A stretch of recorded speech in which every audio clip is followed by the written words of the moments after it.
नमस्कार, मैं आकांक्षा चौहान और आप देख रहे हैं द न्यूज़ ओशन। हाल ही में अमेरिका ने घोषणा की है कि क्वाड देशों की पहली व्यक्तिगत बैठक अमेरिका के न्यूयॉर्क में ही आयोजित होगी। बैठक में चारों देशों यानी कि भारत, जापान, ऑस्ट्रेलिया और साथ ही अमेरिका के प्रमुख शामिल होंगे। आगामी शिखर सम्मेलन पर प्रतिक्रिया व्यक्त करते हुए चीन ने क्वाड की आलोचना की और यह कहा है कि दूसरे देशों को लक्षित करने के लिए विशेष समूह या गुटबाजी यानी कि मंडलियां काम नहीं आएगी और इसका कोई भी भविष्य नहीं है।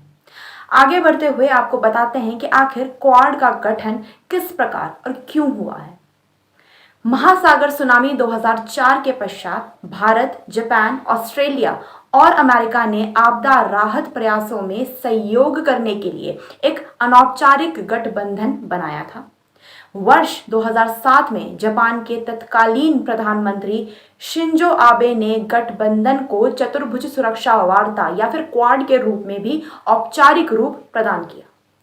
क्वाड को एशियन ऑर्ग ऑफ डेमोक्रेसी स्थापित करना था, लेकिन इसके सदस्यों के बीच ही सामंजस्य की कमी के कारण बाधा उत्पन्न हुई और आरोप है कि ये अधिकांशतः चीन विरोधी समूह था। आपको बता दें, वर्ष 2017 में चीन के बढ़ते खतरे का सामना करते हुए 4 देशों ने क्वाड को पुनर्जीवित किया। इसके बाद इनका उद्देश्यों को व्यापक बनाया और एक तंत्र का निर्माण भी किया, जिसका उद्देश्य धीरे धीरे एक नियम आधारित अंतर्राष्ट्रीय व्यवस्था स्थापित करना था। वर्ष 2020 में भारत, अमेरिका, जापान त्रिपक्षीय मालाबार नौसैनिक अभ्यास का विस्तार ऑस्ट्रेलिया को शामिल करने के लिए किया गया था, जो कि वर्ष 2017 में इसके बाद पुनरुत्थान के बाद से क्वाड के पहले आधिकारिक समूह को चिन्हित करता है। मार्च 2021 में क्वाड समूह के नेताओं ने पहली बार आभासी शिखर स्तरीय बैठक में डिजिटल रूप से मुलाकात की और बाद में the spirit of the quad शीर्षक से एक संयुक्त बयान भी जारी किया, जिसमें कि समूह के दृष्टिकोण और उद्देश्यों को रेखांकित किया गया था। इसके अतिरिक्त ये एक दशक में 4 देशों के बीच पहला संयुक्त सैन्य अभ्यास था। अब जानते हैं कि आखिर इस क्वाड संगठन को बनाने के पीछे क्या उद्देश्य रहा।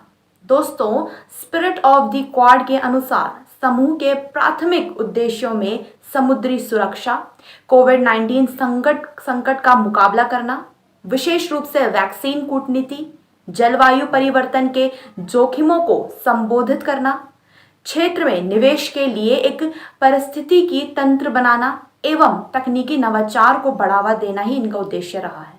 हालांकि क्वाड की व्यापक मुद्दों के प्रति प्रतिबद्धता के बावजूद इसका मुख्य फोकस क्षेत्र अभी भी चीन का मुकाबला करने के लिए ही माना जाता है। क्वाड सदस्यों ने तथाकथित क्वाड प्लस के माध्यम से साझेदारी का विस्तार करने की इच्छा का भी संकेत दिया है, जिसमें कि दक्षिण कोरिया, न्यूजीलैंड और साथ ही वियतनाम शामिल हो सकते हैं, ऐसे वो बात करते हैं। चीन से क्वाड किस प्रकार जुड़ा है, ये हम आपको बताते हैं। क्वाड के प्रत्येक सदस्य को दक्षिण चीन सागर में चीन की कार्रवाइयों और यानी कि one belt one road project जैसी पहलों के माध्यम से अपने प्रभाव क्षेत्र का विस्तार करने के प्रयासों से खतरा है। पहले बात करते हैं अमेरिका की।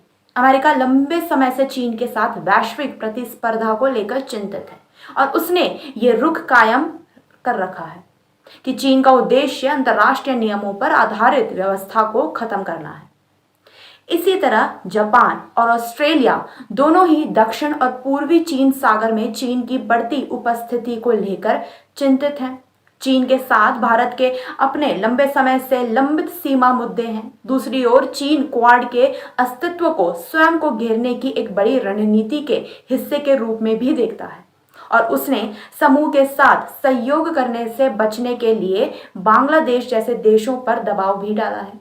क्वाड विशिष्ट बहुपक्षीय संगठन की तरह संरचित नहीं है और इसमें एक सचिवालय और किसी भी स्थायी निर्णय लेने वाली संस्था का अभाव है। इसके अतिरिक्त नाटो के विपरीत क्वाड में सामूहिक रक्षा के प्रावधान भी शामिल नहीं है। इसके बजाय एकता और कूटनीतिक सामंजस्य के प्रदर्शन के रूप में संयुक्त सैन्य अभ्यास करने का विकल्प चुना गया है। खबर में बस इतना ही। चैनल को शेयर सब्सक्राइब करना ना भूलें। धन्यवाद।